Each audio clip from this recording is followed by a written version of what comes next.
Welcome to our Chapter 3 review. If you're taking this as part of the notes, go ahead and make sure you're writing all the problems and showing all of your work and working them out, just like you would be doing in class. Okay, so we're going to start by writing the decimal in word form. And if you remember, this is when we're talking about place values. So we kind of break it up into two sections. And we're separated by that decimal point, and that decimal point is that word and. Okay, so we say the word before, which is 15, and then we say the part after, and 0, 7 would just be 7. Now the part you have to remember is that you need to specify what place value that 7 is in. So since it's 1, 2 places behind the decimal, it's in the hundredths spot. So it's going to be 15 and 7 hundredths. Okay, and putting that THS on the end shows me that you know that that number is behind the decimal. If I put hundreds, that would be referring to a number in front of the decimal. Also, don't forget that an and should only be used in word form when we're talking about a decimal. So we don't say 103. We say 103. Okay, so when you get done, it's smart to take 15 and 700s and look back up here and make sure you have your 15 and 700s. Okay. We're going to write 2 and 21 thousandths in standard form and in expanded form. So remember, standard form is just our normal way of writing things. Okay, so standard form for 12 would just be 12, like that. So we're going to do our standard form. And remember, the and is what breaks it up into our two parts. So I have 2 and 21 thousandths. Now you need to think about this. Thousandths is where I'm ending, which means it's where my 1 will be. Okay? Thousandths is how many places behind the decimal? It's 3. So if I have 21 and I'm ending with my 1, I have to remember that in this blank spot here I have to add a 0. Okay? And this is my standard form.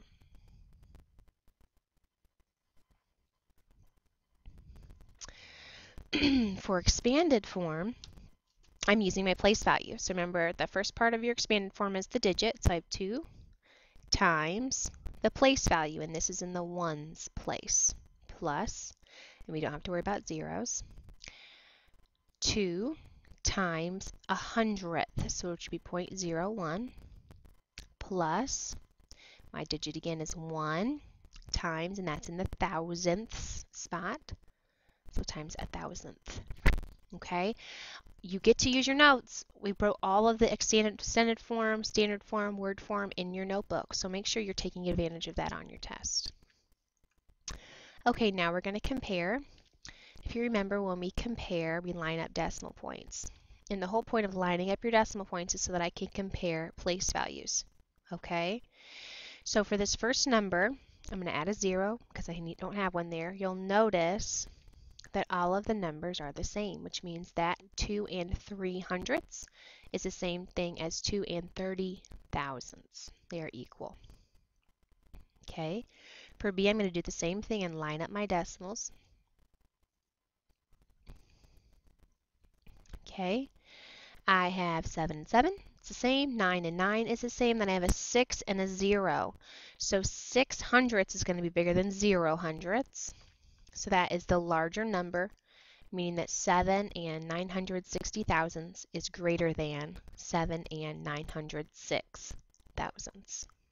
Okay, so looking at the decimals, okay, lining up your decimals, and then using that to locate your place values and figure out which number is bigger within each place value. Now we're going to order from greatest to least, and on your test, pay attention to what they say, greatest to least or least to greatest. Once again, I'm going to start by lining up my decimals, and I already know 108 is going to be different than 111 when it begins with, so I'm going to kind of group those together.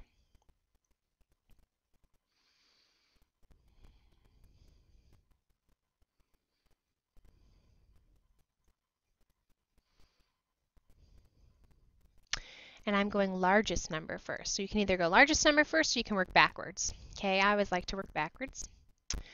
So I have my 108s, which I know are going to be smaller than the 109s and the 111s. And add my 0 here. So I have a 9 and a 9. That's the same. 0 and a 2. What's smaller?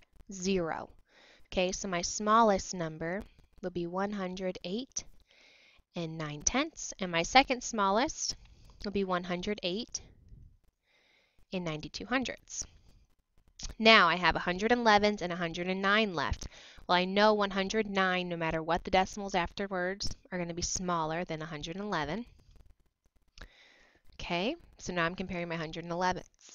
0 and 0, that's the same. Then I have 8 and 0. 8 is the biggest, so that's going to be my largest number.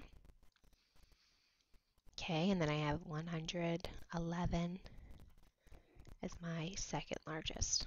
Okay, so looking at the numbers before the decimal is just as important as looking at the numbers behind the decimal.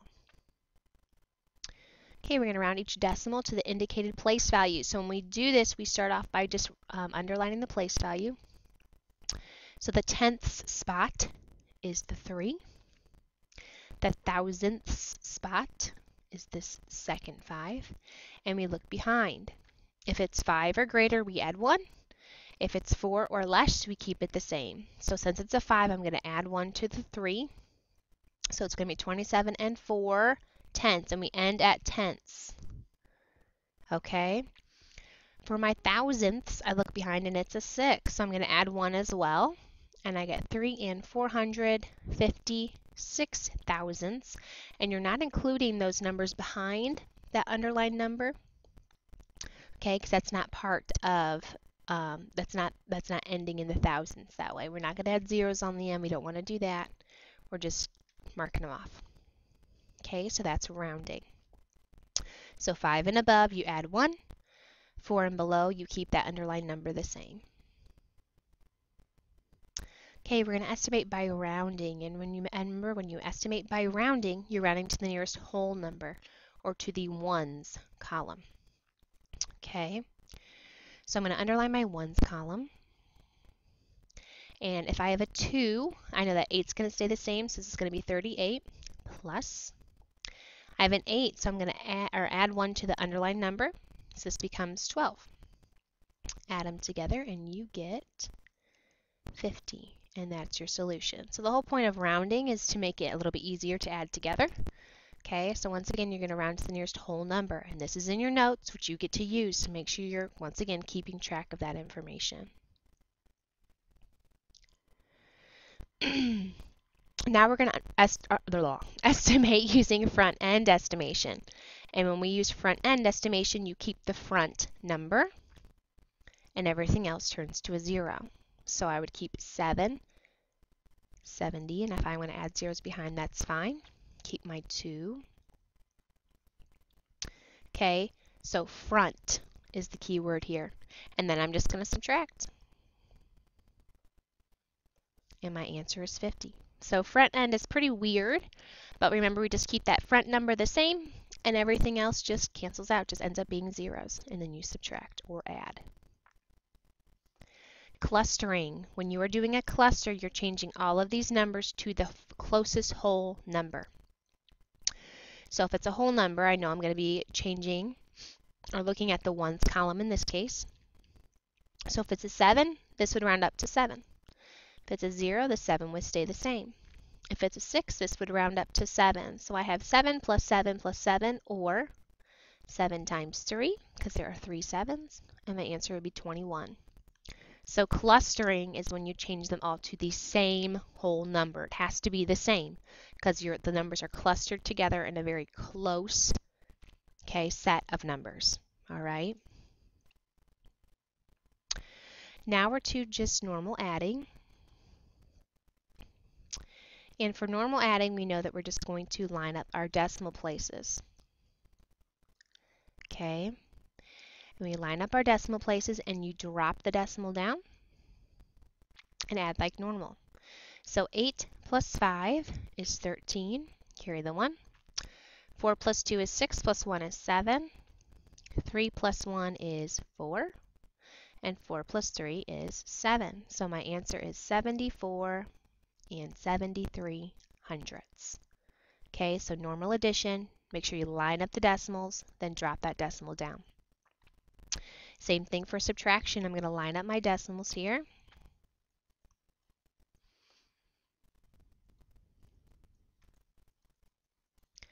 Okay, we always want to make sure we're showing our work. All right, and we subtract like normal, and then once again, since I lined up my decimals, I drop that decimal down. So 2 minus 1 is 1.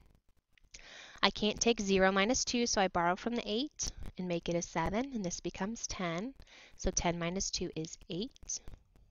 7 minus 5 is 2. 2 minus 3, I can't do that either, so I'm going to borrow. So my 9 becomes an 8, and this becomes a 12. Minus 3 is 9. 8 minus 7 is 1. 3 minus 1 is 2. And there's my answer once again. Okay, line up your decimals. Multiplication. Now for multiplication, we do not line up decimals at all. You're going to go ahead and multiply like normal. So 8 times 6 is 48. Carry your 4.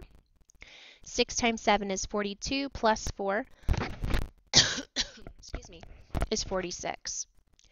And then we know where to put the decimal by looking at how many numbers are behind that decimal and the numbers I'm multiplying. So looking at both numbers, I only have one number behind the decimal, so there should only be one number behind my decimal in my answer. Okay? So now we have two numbers that I'm multiplying together that are both decimals. And once again, we do not want to line up decimals. It's a waste of time. Do not do it. Okay? Normal multiplication. 6 times 7 is 42. Carry the 4. 7 times 5 is 35 plus 4 is 39.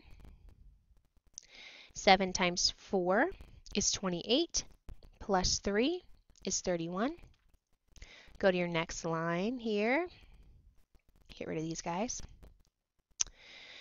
9 times 6 is 54. Carry the 5. 9 times 5 is 45 plus 5 is 50. Oops.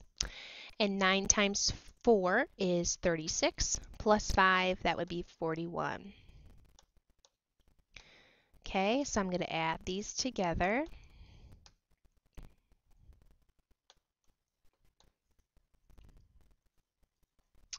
And for this one, when I count my numbers behind the decimal, I have to include both numbers. So I have 1, 2, and 3. So I'm going to go over 1, 2, and 3. There has to be 3 numbers behind the decimal. And that is my solution. Okay, so that's multiplying. Do not line up decimals. Multiply like normal. Add your decimal at the end according to how many numbers are behind the decimal. Okay, now we are to division. Now remember that the first number in your division problem goes underneath the division sign. Okay. So for division, when I have a whole number and a decimal, you just bring that decimal to the top and then divide by normal. So 3 goes into 7 twice. Bring down my 2. 3 goes into 12 4 times, and it goes in evenly.